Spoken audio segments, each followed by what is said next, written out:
Welcome back to another Mega Man fanfiction.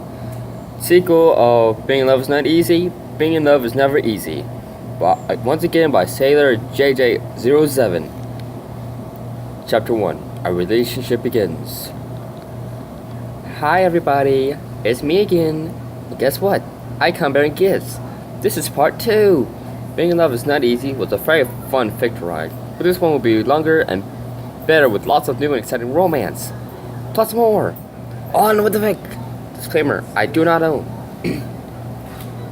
I've never had so much fun in my life, Natalie cried, plopping down on her bed. She laid her head down on her pillow and watched Natalia giggle. Neither have I. Natalia sat on the floor in front of her side of the computer. She was dead tired, but happy. And I saw Iceman flirting with you. You're very sneaky little enough, and you know that. I learned it from the best. I wasn't the only one flirting, and you know it, Natalia said, smirking Natalie. Natalie returned the smirk with my own. I won't get him to like me, Natalie said, the smirk not leaving her face. And I'll do the same for my cute little Iceman. I don't think I could bear it if he hated me.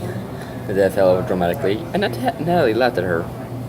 You don't like my acting? Of course I don't. It's horrible, Natalie said, putting on her nightgown and sliding under the blankets. She nodded at Natalia, who turned and made the lights cut off. Just made because you can't act, Natalia said, to Natalie's sleeping form. Smile on her face didn't fade, and she herself lay down in bed to sleep. Next morning at 7 a.m. Bye, Mom. Natalie waved goodbye to her mother, hopped on her bike and rode off. She was in a hurry to catch up with Tori, Melu, and Yai. She had seen them walking by her house and rushed to get out so she could catch up. In mere seconds she saw them, taking their time to walk to school. Wait up, Natalie cried, speeding up. When she caught up with them, she had to press on her brakes to keep from running over them. Hi, Natalie, Melu said, trying to hold back laughter. She knew exactly why Natalie had rushed to catch up with them, and he was the person Natalie would have ran over. Hi, Melu. And Yai, Natalie said, smiling at her too. She turned to Tori. Her smile changed to her biggest and best. Hi, Tori. How are you this morning? Natalie asked, the smile still on her face. Tori felt a blush rising in his cheeks and quickly tried to push it down. He smiled back and Natalie nearly fell over at how quickly her breath was taken from her. That's the first time Tori had smiled at her like that. I'm fine, Natalie. How are you? I'm wonderful, Natalie replied, still smiling.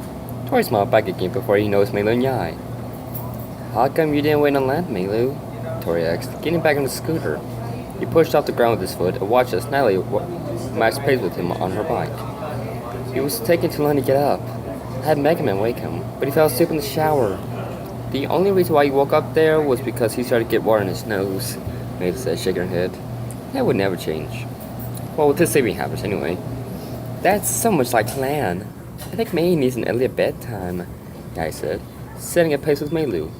She elbowed Melu, indicating the couple in front of them. They kept glancing at one another out of the corner of their eyes. I think somebody has a crush on somebody else, Yai whispered to Melu. She nodded and continued to watch the two. Natalie, did you have fun yesterday? Tori asked, not noticing the quiet surrounding them. Yeah, I did. I haven't had so much fun in a long time, they replied, not noticing the quiet either. You should hang out with us more often. Yeah, I wanted to say me instead of us, but that was way too forward. In his opinion, I think I will. You guys have such a close friendship, and if you'll let me, I'd love to be a part of it. You don't have to ask me. I already accept you. We all do. Right, Melu? He waited for a reply, but was met with silence. Melu? Natalie said, looking around. Melu and Yai were nowhere to be seen. I didn't hear them go. Tori looked around as well, not seeing Melu or Yai in the general area. Neither did I. Oh well, they won't be late to school, he said, shrugging. So Natalie and Tori rode to school together. At the school?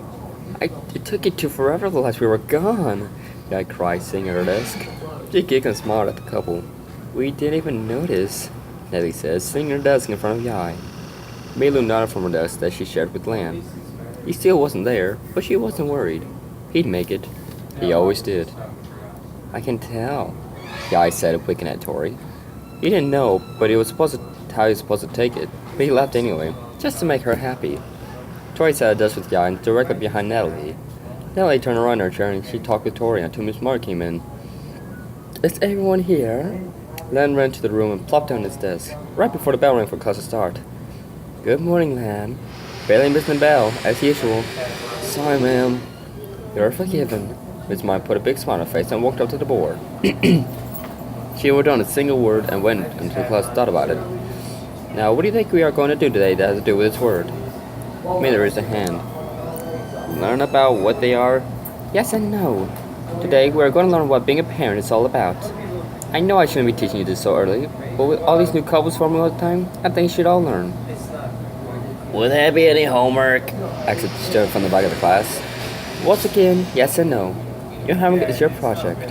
Your project is 2 weeks long. 2 weeks? Another kid in the back asked. Miss Marr nodded. Yes, 2 weeks. And I can tell you, it won't be easy. But I believe you are all capable of completing this project. But why, Miss Marr? Chad asked, trying to understand the woman.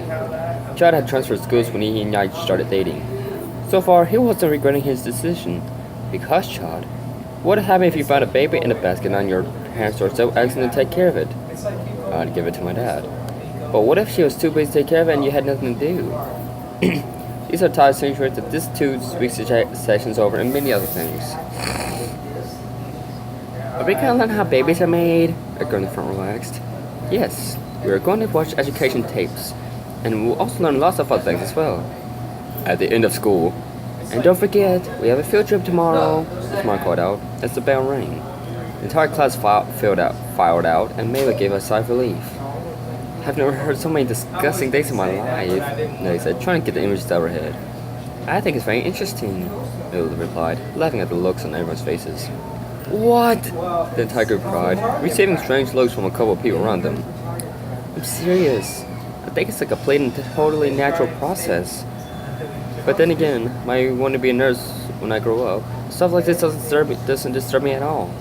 Milo kept walking, while the entire group stopped to stare at her for a moment. They all shook their heads at the same time, and then ran up to catch up with her. At 4:30 p.m. Milo, phone call, Rose said from Milo's computer. Milo was sitting in front of the computer doing homework.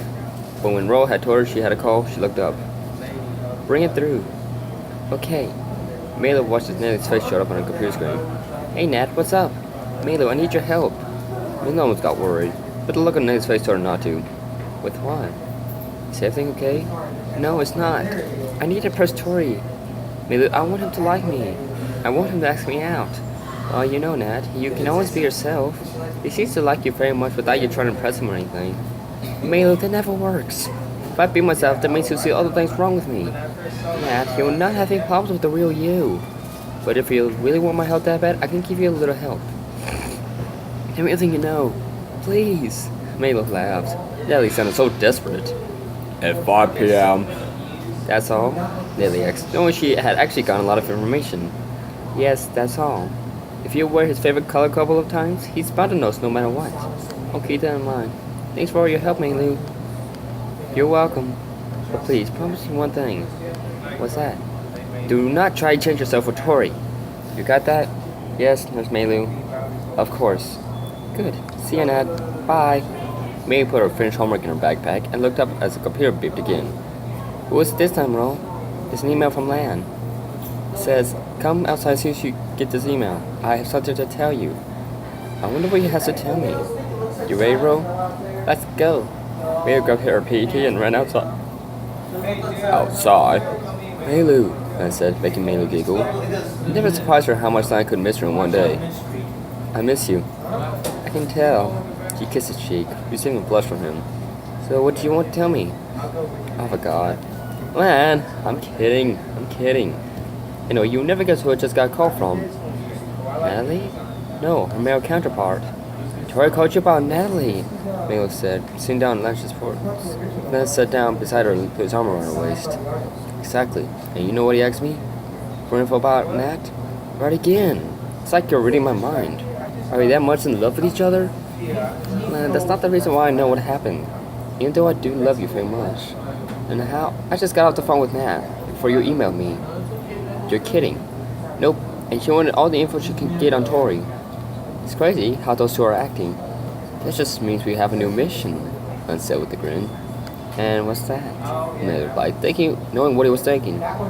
Get Tori and Nelly together. That would be so much fun, Nelly cried, grinning as well. I know. And that smile kissed Nelly, giving a last smile at her, makes they were in this new mission together. In Chapter 1.